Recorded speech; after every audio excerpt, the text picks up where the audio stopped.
పశ్చిమాసియా యుద్ధం మరిన్ని మలుపులు తిరుగుతోంది. తాజాగా అమెరికా అణువార హెడ్లను మోసుకెళ్లే క్షిపణిని పరీక్షించడం కలకలం రేపింది. అయితే ఇది ప్రస్తుత యుద్ధానికి సంబంధం లేదని చెబుతోంది. మరోవైపు హిందూ మహాసముద్రంలో ఇరాన్ నౌకను ముంచేందుకు భారత్లోనే పోర్టులను వాడినట్లు వచ్చిన వార్తలు నిరాధారమని మన విదేశాంగ శాఖ స్పష్టం చేసింది.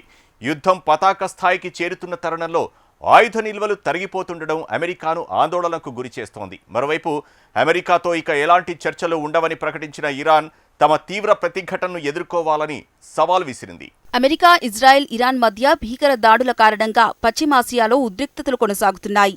యుద్ధం తీవ్ర రూపం దాల్చుతున్న నేపథ్యంలో అమెరికా అణు వార్ హెడ్లను మోసుకెళ్లే సామర్థ్యమున్న మినెట్మ్యాన్ 3 డూమ్స్డే ఖండాంతర బ్లాస్టిక్ క్షిపణికి పరీక్షా ప్రయోగాన్ని నిర్వహించడం కలకలం రేపింది. హిరోషిమాపై పడిన అణుబాంబు కంటే 20 రెట్లు ఎక్కువ శక్తి ఉండే వార్ హెడ్లను మోసుకెళ్లే సామర్థ్యం దీనికుంటుంది. గ్లోబల్ స్ట్రైక్ కమాండ్ కాలిఫోర్నియాలోని వాండెన్బర్గ్ స్పేస్ ఫోర్స్ బేస్ నుంచి ఆయుధాలు లేకుండా మినెట్మ్యాన్ 3 ఖండాంతర బాలిస్టిక్ క్షిపణి ప్రయోగించింది అమెరికా వైమానిక దళం. ఇందులో 2 టెస్ట్ రీఎంట్రీ వాహనాలు అమర్చినట్లు ఓ ప్రకటనలో తెలిపింది. ఈ క్షిపణిని టెస్ట్ వెహికల్ GT-255గా అమెరికా స్పేస్ ఫోర్స్ పిలుస్తుంది. అయితే తాజాగా చేసిన పరీక్ష చాలా కాలంగా కొనసాగుతున్న రొటీన్ ప్రోగ్రాంలో భాగమని, ప్రస్తుత యుద్ధ పరిస్థితులు దీనికి అధికారికంగా సంబంధం లేదని ఓ ప్రకటనలో తెలిపింది. మినెట్మ్యాన్ 3 అమెరికా వ్యూహాత్మక ఆయుధ వ్యవస్థలో ప్రధాన భాగం. దీని పరిధి సుమారు 6,000 మైళ్లు, గంటకు 15,000 మైళ్లకు పైగా వేగంతో ప్రయాణిస్తుంది. దీంతో ఖండాల మధ్య లక్ష్యాలను కొన్ని నిమిషాల్లో చేరుకుంటుంది. శత్రు దేశాల అణుదాడి చేయకుండా వాటిని భయపెట్టే సామర్థ్యం గల వ్యూహాత్మక అణు ఆయుధ వ్యవస్థ ఇది.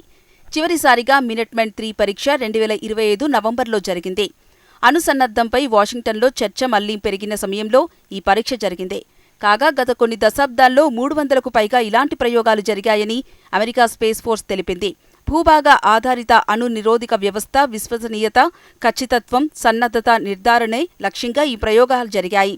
ఈ క్షిపణి 1000 మైళ్లు ప్రయాణించి పశ్చిమ మధ్య మహాసముద్రంలోని మార్షల్ దీవుల సమీపంలోని టార్గెట్ ప్రాంతాన్ని విజయవంతంగా ఛేదించింది. ఇరాన్ మీద యుద్ధం నేపథ్యంలో ఈ పరీక్ష జరపడం అనుమానాలకు తావిస్తోంది. ఇక ఇరాన్ మీద యుద్ధం నేపథ్యంలో మరో కీలక పరిణామం చోటు చేసుకుంది.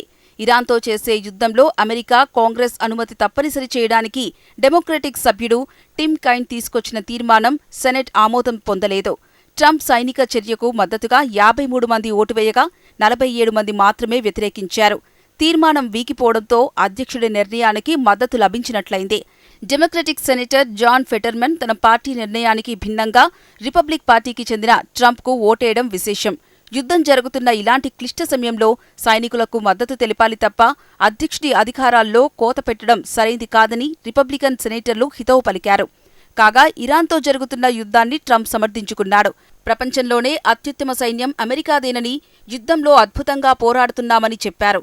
ఇరాన్ కొత్త నాయకుడు ఎవరు వచ్చినా అంతమొందిస్తామని ఆయన తెలిపారు. కాగా ఇస్లామిక్ రిపబ్లిక్ను కూల్చే ప్రయత్నం జరిగితే ఇజ్రాయెల్లోని డిమోనా అణు కేంద్రాన్ని లక్ష్యంగా చేసుకుంటామని ఇరాన్ హెచ్చరించింది. కొత్త సుప్రీం లీడర్ వస్తే అతన్ని కూడా టార్గెట్ చేస్తామని అమెరికా వార్నింగ్ ఇచ్చిన నేపథ్యంలో ఈ ప్రకటన విడుదల చేసింది. ఇదిలా ఉంటే అమెరికాతో ఇక ఏమాత్రం చర్చలు ఉండవని స్పష్టం చేసింది ఇరాన్. మరోవైపు మధ్య ఇజ్రాయెల్ ప్రాంతాలు, జెరూసలేం పరిసరాలు, పశ్చిమ తీర ప్రాంతం భాగాల్లో సైరన్లు మోగాయి. అమెరికా, ఇజ్రాయెల్కు చెందిన 7కు పైగా ఆధునిక రాడార్ వ్యవస్థలు ధ్వంసమయ్యాయని IRGC ప్రకటించింది. ఈ దాడులతో ఆ దేశ నిఘా వ్యవస్థ పనిచేయకుండా చేశామని పేర్కొంది. ఇరాన్ ప్రయోగించిన క్షిపణులు ఇజ్రాయెల్ రక్షణ కోసం ఏర్పాటు చేసిన థర్డ్ క్షిపణి నిరోధక వ్యవస్థను ఛేదించి మరీ దూసుకెళ్లి పలుచోట్ల తాకినట్లు IRGC పేర్కొంది. టెల్ అవీవ్లోని ఇజ్రాయెల్ రక్షణ మంత్రిత్వ శాఖ భవనాల సముదాయం, బెన్ గురియన్ విమానాశ్రయం కూడా లక్ష్యాల్లో ఉన్నాయని తెలిపింది.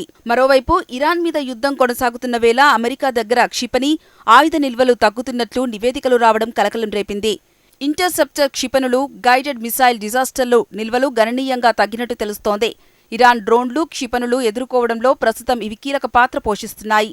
మరో 10 రోజులు ఇలాగే దాడులు కొనసాగిస్తే అవి పూర్తిగా తగ్గిపోయే ప్రమాదం ఉందని నివేదికలు వెల్లడిస్తున్నాయి. ఈ పరిస్థితుల్లో ఆయుధ, క్షిపణి నిల్వలు తిరిగి పెంచుకోవడానికి అధిక ఖర్చు భరించాల్సి ఉంటుందని ఈ మేరకు పెంటగాన్ ట్రంప్కు తెలిపినట్టు నివేదికలు వెల్లడించాయి. కీలకమైన ఆయుధాల కొరత వల్ల ఇరాన్ దాడులను తిప్పికొట్టడం కూడా అసాధ్యంగా మారే అవకాశముందని హెచ్చరించాయి. కొన్నేళ్లుగా ఇజ్రాయెల్, ఉక్రెయిన్ వంటి మిత్రదేశాలకు సైనిక సహాయం అందిస్తుండటంతో అమెరికా నిల్వలు తగ్గినట్టు తెలిపాయి. ఈ నేపథ్యంలో అధ్యక్షుడు ట్రంప్ ఎమర్జెన్సీ మీటింగ్కు సిద్ధమైనట్టు చెబుతున్నారు. పశ్చిమాసియాలో ఉద్రిక్తతలు కొనసాగుతున్న వేళ హిందూ మహాసముద్రంలో అమెరికా కల్లోలం రేపింది. ఇరాన్ యుద్ధ నౌక ఐరిస్ దేనా 75 మీద జలాంతర్గామితో దాడి చేసింది. దాడి సమయంలో నౌకలో 180 మంది సిబ్బంది ఉన్నారు. వారిలో 32 మందిని శ్రీలంక భద్రతా దళాలు రక్షించాయి. 87 మృతదేహాలను స్వాధీనం చేసుకున్నాయి. మిగిలిన వారు గల్లంతయ్యారు. ఐరిస్ దేనాలో భారీ ఆయుధాలు, భూతలం నుంచి గగనతలంలోకి ప్రయాణించే క్షిపణులు, నౌక రక్షణ క్షిపణులు, టోర్పిడోలు, హెలికాప్టర్లు ఉన్నాయి.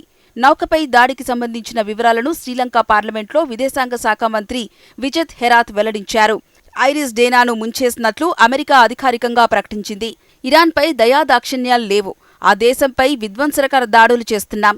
ఇరాన్ యుద్ధంతో నిర్ణయాత్మకమైన విజయం సాధిస్తున్నామని అమెరికా రక్షణ కార్యదర్శి పీట్ హెర్గత్ పేర్కొన్నారు. కాగా ఇరాన్ మీద దాడులకు అగ్రరాజ్యం భారత పోర్ట్లను వాడుతోందని సోషల్ మీడియాలో ప్రచారం జరుగుతోంది.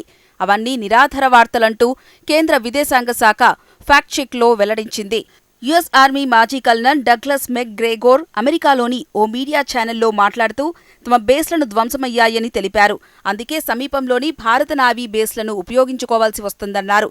అయితే ఈ వ్యాఖ్యలను ఖండిస్తూ భారత విదేశాంగ శాఖ ఫ్యాక్ట్ చెక్ ఎక్స్లో పోస్ట్ చేసింది. ఇవన్నీ తప్పుడు, నకిలీ ఆరోపణలు మాత్రమే. ఇలాంటి కల్పిత, నిరాధార వ్యాఖ్యలను నమ్మొద్దని హెచ్చరిస్తున్నామని విదేశాంగ శాఖ వెల్లడించింది. కాగా హిందూ మహాసముద్ర నౌకాదళ సింపోజియంలలో పాల్గొనేందుకు ఇరాన్కు చెందిన ఐరిస్ దేనా 75 విశాఖపట్నానికి ఫిబ్రవరి 17న వచ్చింది. ఇరాన్ స్వదేశీ సాంకేతికతతో తయారు చేసిన యుద్ధ నౌకల్లో ఐరిస్ దేనా 75 ఒకటి. మౌర్జ్ తరగతికి చెందిన ఈ ఫ్రిగేట్ను 2021లో జలాల్లో ప్రవేశపెట్టారు.